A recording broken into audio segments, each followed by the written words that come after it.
जय जय श्री हित हरिवंश श्री राधा वल्लभ लाल की जय हो। गुरुजी महाराज की जय हो।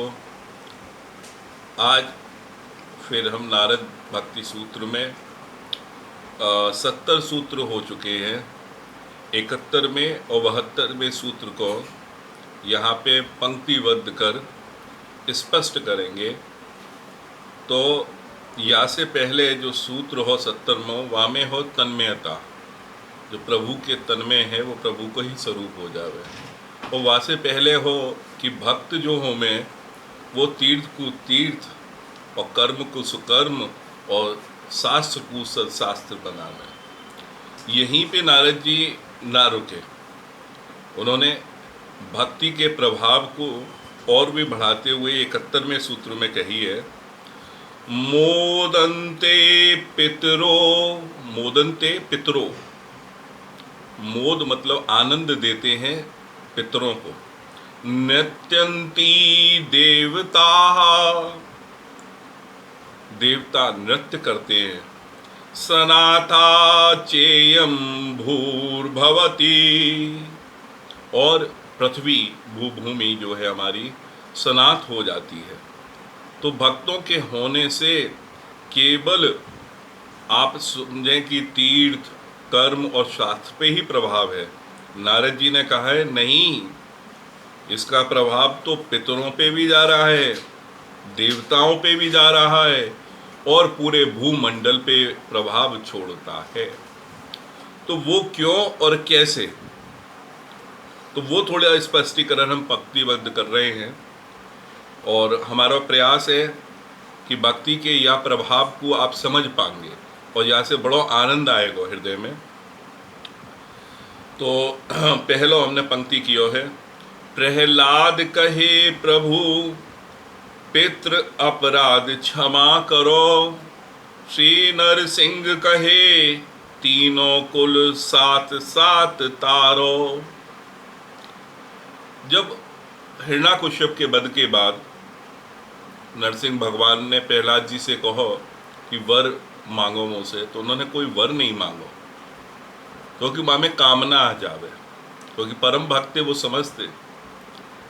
पर उन्होंने एक इच्छा अपनी जरूर प्रकट करी कि मैं आपको भक्त हूँ और भक्त को सताने को जो अपराध हो मेरे पिता के ऊपर लगो, तो बाद से उनकी मुक्ति करो। तब ना भाई नरसिंह भगवान ने स्वयं कही है और वो श्रीमद् भागवत में भी है, तो वो हम आपको बता रहे हैं। त्रिसप्त भी पिता पूत पितृ भी सह ने अनघ। त्रिसप्त भी यानी कि तीनों कुल, पिता पूत पितृ भी, इससे जुड़े हुए जो तीनों कुल हैं, सात सात तारो। सप्त भी, त्रिसप्त भी, तीनों कुल को साथ साथ मैंने तार दिया है, पार कर दिया है भैया। जो उनकी जन्मांचक में घूमनो यो हो, उनको भटकनो, वहाँ से मैंने पार पहुँचा दिया है। तो ऐसी प्रभु की कृपा है, ऐसे पितृ तरे। तो जब कुल में कोई भक्त होवे तो पितृ भी आनंदित होवे कि भाई हमारी भी बारी आएगी। पितृलोक में बैठे हुए सोचें वो भी कि हमारे वंश में कोई आ रहा है और भक्ति में जा रहा है, ना कुछ तो ये करेगा। अब बात करें हम कि देवता नाचें, भाई देवता क्यों नाचेंगे? साधारण बात पे तो नाचेंगे नहीं, उन्हें भी आनंद आवे।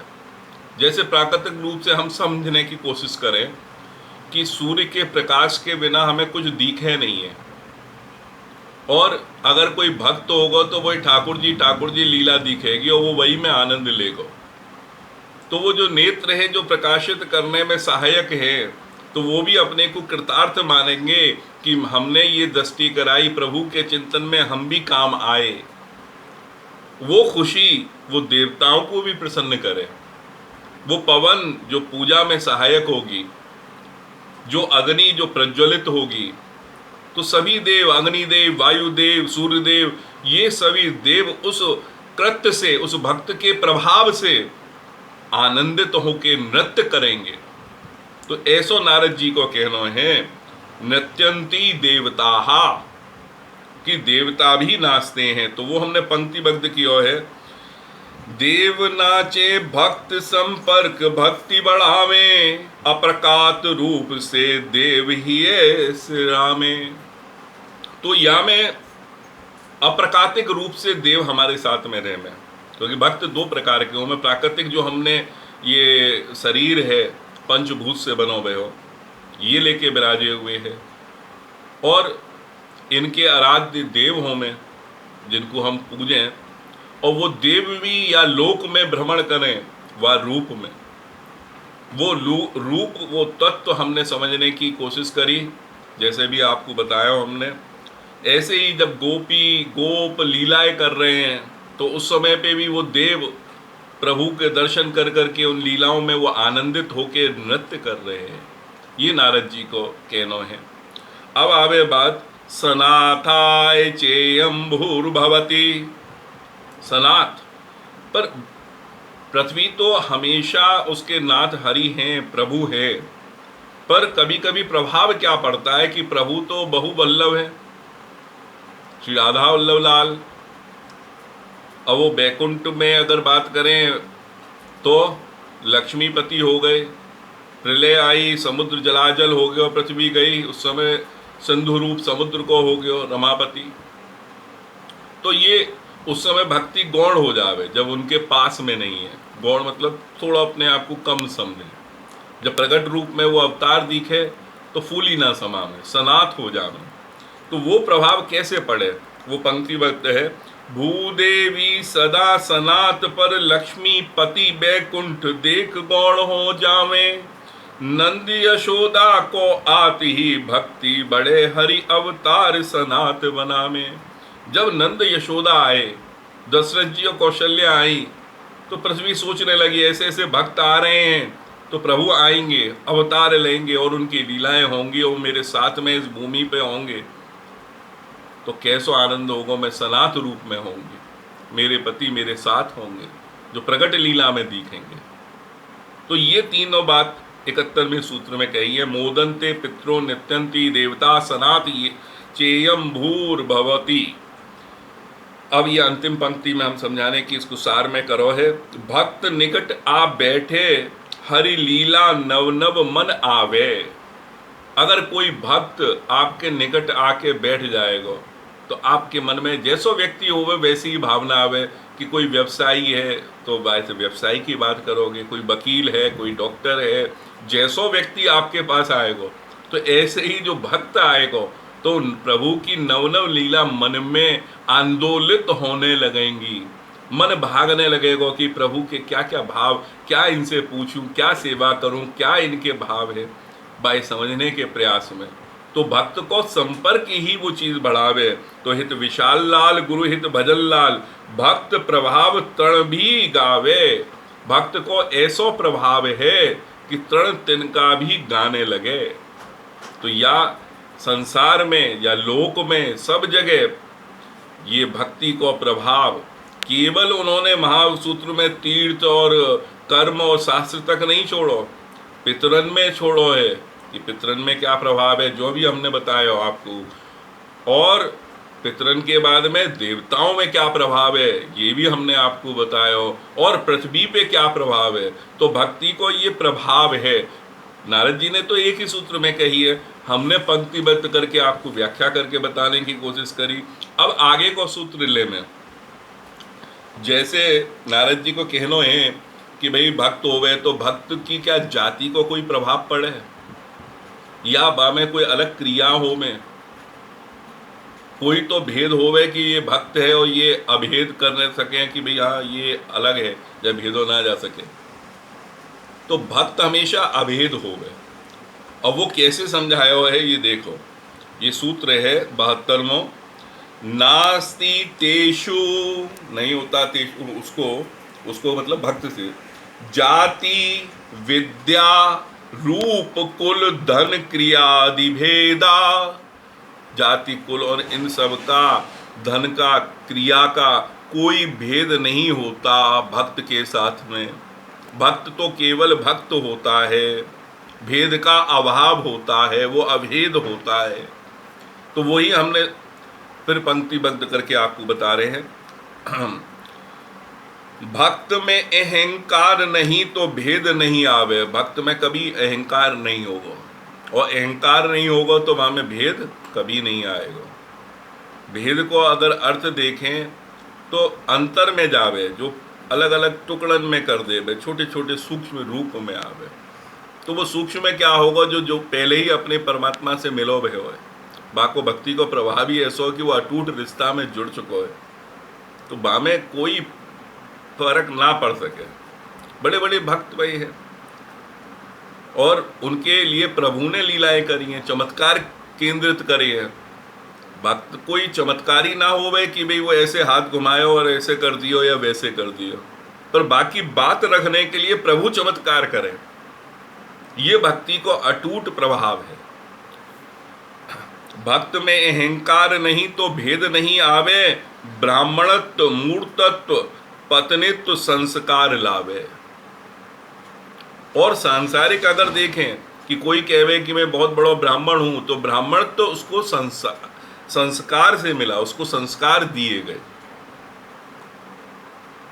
अगर कोई कहे कि ये बहुत प्रकट मूर्ति है, तो उस मूर्ति का भी संस्कार हुआ है, शिल्पकार ने उसको बनाया है, पंडितों ने उसमें प्राण प्रतिष्ठा की है।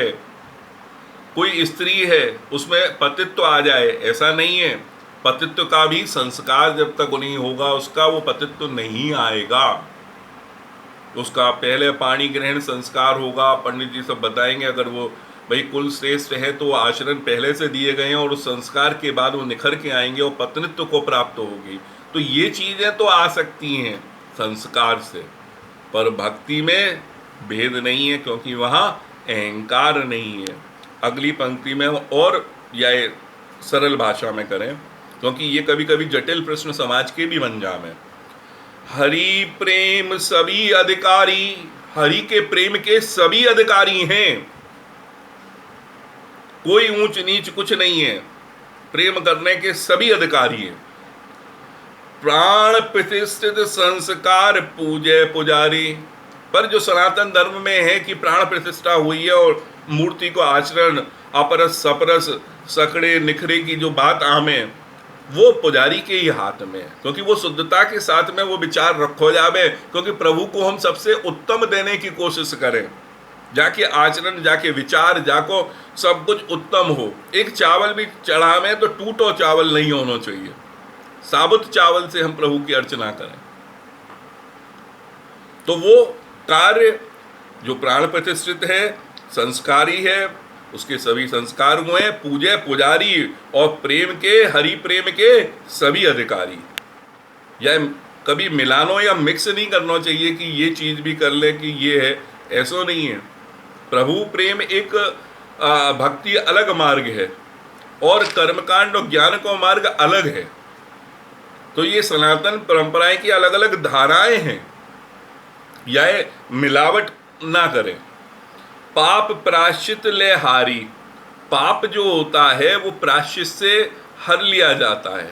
अगर कोई प्रायश्चित कर ले उस पाप का, तो पाप का हरण हो जाता है, ये शास्त्र में है। भक्ति कर निवृत्त पाए दुराचारी, और भक्ति करके निवृत्ति पा सकते हैं जो दुराचार में लगे हुए हैं, बुरे से बुरे में हैं। ये दोनों ही चीज कही गई हैं, ये दोनों चीज गीता जी में साफ साफ भगवान के श्रीमुख से निकली हुई हैं। तो ये चीजें कि बहुत से लोगों को होता है कि जिसने प्रायश्चित नहीं किया वो यज्ञ में नहीं बैठने दिया जाता उसको। तो ये चीजें हैं, पर भक्त के लिए नहीं। भजन से होत ज्ञान पवित्र, अगर कोई भजन कर रहा है, भक्ति कर रहा है, तो उसका जो ज्ञान भी था, वो भी जो पहले था, वो भी पवित्र होने लगेगा। उसकी भावनाएं वो पवित्र होके आएंगी। करे मन इच्छा पवित्र, उसकी मन की इच्छाएं भी पवित्र होने लगेंगी। उसका मन उसी दिशा में चलेगा जहां प्रभु को अच्छा लग रहा है। उसकी इच्छा में वही चीज आएंगी जो प्रभु के लिए फूल तोड़ लूं, भैया ये सेवा में माला बनाऊं, मैं गूंथूं इसको बैठ के, या प्रभु की पोशाक धो रहा हूं मैं। एक एक कण कण में प्रभु की लीला में बाकी इच्छाएं मन वास करेगा। और मन जब होगा, मन ते हो तो कर्म पवित्र। जब मन पवित्र होगा तो जो काम कर रहे हो वो कर्म है वो भी पवित्र पवित्र करेगा, अच्छे कर्म करेगा। शाश्वत शांति धर्मात्मा चरित्र, तो उसको शाश्वत शांति मिलेगी और धर्मात्मा होगी, वो आत्मा धर्म की आत्मा कहलाएगी और वो चरित्र भी वो धर्मात्मा कहलाएगा। तो ये आपस में जुड़ी हुई हैं सभी चीजें कि आप भक्ति करते हैं तो भक्त के लिए तो भगवान प्रिय हैं, आप उससे बहुत धर्मात्मा की तरफ बढ़ते हैं। कैसे बढ़ते हैं उसकी सीढ़ी है। पहली सीढ़ी कि आपके ज्ञान विचार सब होंगे, उससे आपका मन और इच्छाएं होंगी, मन और इच्छाएं होंगी तो कर्म होगा, और कर्म आपका अच्छा होगा तो आप धर्म की तरफ प्रकट रूप में बढ़ेंगे। अब उसी चीज को और हम व्याख्या करते हुए आपको बता रहे हैं। हरि कहे गीता में मेरा आश्रय पापी स्त्री शूद्र चांडाल तर जामे। मेरा आश्रय, मेरे आश्रय को पाके, मुझे भज के, पापी हो, कैसी स्त्री हो, शूद्र हो, चांडाल हो, सब तर जाते हैं। पर मेरे आश्रय मेरी भक्ति से, भक्ति सभी के लिए कही गई है। और प्रहलाद कहे हरि से 12 गुण पर भक्ति नहीं। 12 गुण है जो दान जप तप शम दम शौच सत्य अहिंसा और वेदाध्ययन एकांत नियम पालन, ये 12 जो गुण हैं ये सब तो कर रहे हैं पर भक्ति नहीं कर रहे। तो वो क्या है प्रहलाद जी की नजर में? तब भक्त चांडाल श्रेष्ठ हो जावे। तो उसमें भक्ति करने वाला चांडाल को श्रेष्ठ समझूंगा जो ये इस 12 काम को कर रहा है, दान पुण्य जप तप ध्यान होम सब कर रहा है, वेदाध्ययन, पर वो भक्ति में नहीं है। और एक चांडाल जिसका कर्म बहुत ही वो संसार के जो सामाजिक दायरे में देखा जाता है तो निकृष्ट माना जाता है, पर उस निकृष्ट कार्य को करने वाला भी अगर भक्ति करता है तो वो उससे श्रेष्ठ है, वो उससे ऊपर है। ये प्रहलाद जी के वचन है, ये श्रीमद् भागवत में उन्होंने स्वयं कही है। अब इसको उदाहरण देते हुए हम समझा में, रसखान रैदास प्रहलाद प्रारब्ध वश जाति को पाए। भाई रसखान को, रैदास को, प्रहलाद को, जीव को जो जाति मिलती है उसके प्रारब्ध से जुड़ी हुई होती है और उस जाति में किए हुए कर्म यहाँ पे उजागर होते हैं और थोड़ा सा यहाँ पे उसको सद्बुद्धि प्राप्त हुई तो वो गति मिलती है उस जीव को। तो रसखान रैदास प्रहलाद प्रारब्धवश जाति को पाए, पांडित्य न सीखे, भागवत प्रेम ध्वजा सब ऊपर फहराए। करोड़ों करोड़ों जो अपने आप को सनातनी कहते हैं उनके ऊपर ये रसखान श्रेष्ठ हो गए। प्रभु की लीला में ऐसे खोए, ढूंढते हुए आए और देखा उन्होंने, ब्रह्म में देखा, यहाँ पे उनका जो पद है आप देखोगे। और कहाँ मिले प्रभु? कि कुंज में चरणन पलोटत, उनके प्रिया जी के साथ में ऐसी निकुंज लीला को दर्शन उन्होंने पायो। तो ये कहाँ से पायो? ये केवल भक्ति का प्रभाव है। वो उनको हृदय प्रभु से ऐसो मिलो कि जो ब्रह्मांड को स्वामी, जो सब चलाने वालों, कहाँ मिलो? वो कुंज में जाके मिलो। ऐसे रसखान रैदास प्रहलाद जिनके कारण खम्भ में से प्रभु को अवतार लेके आना पड़ो, ये भक्ति की शक्ति है। ये भक्ति के कारण उनको आना पड़ो। प्रभु में इतना विश्वास प्रकट किया उन्होंने और प्रभु ने उस विश्वास की लाज रखी कि मेरे भक्त को मैं ऊपर रखूंगा। और उन्होंने क्या किया? भगवत प्रेम की ये ध्वजा फहरा दी। तो उनने कोई पांडित्य ना सीखो, यही हमारे यहां कही जावे, कैसो ही पापी क्यों ना हो श्री हरिवंश नाम जो ले, अलक लड़ेती रीज के महल खवासी दे। जो हरवंश जी की उपासना में श्री हरवंश श्री हरवंश श्री हरवंश निरंतर रट रहा है, तो उन हरवंशी की कृपा से महल की, उस निकुंज महल में खवासी कोई चाकरी मिले, वहां जाने को मार्ग प्रशस्त हो गए। वही चीज अब अंतिम पंक्ति में हम समाप्त करते हुए, कोई व्रत तपस्या ना करी सुग्रीव जामवंत जटायु कुब्जा आदि। ये सभी भक्तों के आदि में हमने इसलिए करो कि बहुत नाम है, चाहे वो सुग्रीव हो, जामवंत हो, जटायु हो, इन्होंने कोई व्रत या तपस्या नहीं करी, केवल प्रभु अनुराग, वो प्रेम। और कहां पहुंच गए? हित विशाल लाल गुरु हित भजन लाल, प्रेम ही रहे सब काल अनादि। सब काल में केवल ये हमारे गुरुजी महाराज ने हमें शिक्षा दी है, वो यही दी है, प्रेम ही रहे सब काल अनादि। सब काल में प्रेम ही सबसे बड़ो है। कोई व्रत तपस्या नहीं करी सुग्रीव और इन्होंने। मंगल में हमारे यहाँ सेवक जी महाराज ने कही है, जप तप जितने भी है, ज्ञान धर्म व्रत कर्म भक्ति किंकर किए। भक्ति के आगे वो तृणमात्र में आ गए, किंकर होके आ गए छोटे से रूप में। भक्ति इतनी बड़ी है। हमारे संप्रदाय में यही चिंतन और मनन चले, श्री राधावल्लभी संप्रदाय में वही रूप में हमने ये देखो। नारद भक्ति तो आपसे हम ये प्रसंग को लेके बैठे कि नारद जी ने वो भक्ति को सूत्र, क्योंकि नारद जी ब्रह्म ऋषि हैं, उन्होंने भगवत उनके स्वरूप में आचरण में है, वो सभी जगह जा सके, उन्होंने देखो है दुनिया में, और भगवान की हर कथा में रहे हैं, प्रगट में वो साक्षी रहे हैं इन चीजन के।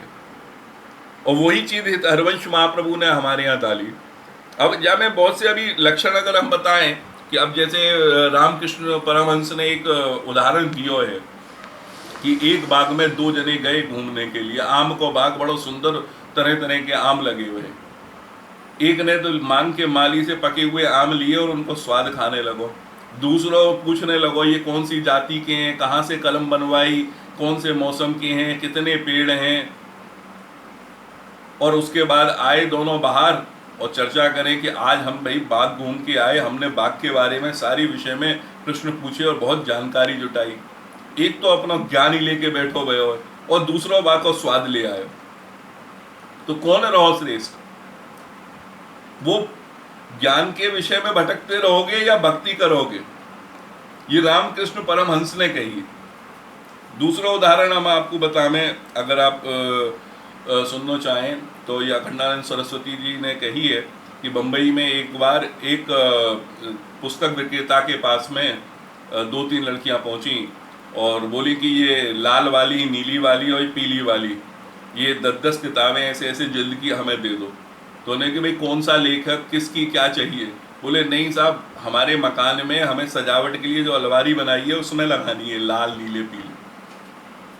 तो ज्ञान क्या दिखावे के लिए करना है और ज्ञान में ही भटकते रहना है? प्रभु से प्रेम भक्ति, ये नारद जी को कहनो है। सब काल केवल प्रेम ही रहे, ये हमारे गुरुदेव को भी कहनो है, श्री भजनलाल जी महाराज को। तो ये सूत्र भी आपके सामने हमने रखो, ये 72वां सूत्र। आगे फिर हम अगले सूत्र में नारद जी की बात फिर व्याख्या के साथ में आपके साथ लेके आएंगे। तब तक श्री वृंदावन धाम से हमारी सभी रसकन को जय जय श्री हरिवंश, जय जय श्री हरिवंश।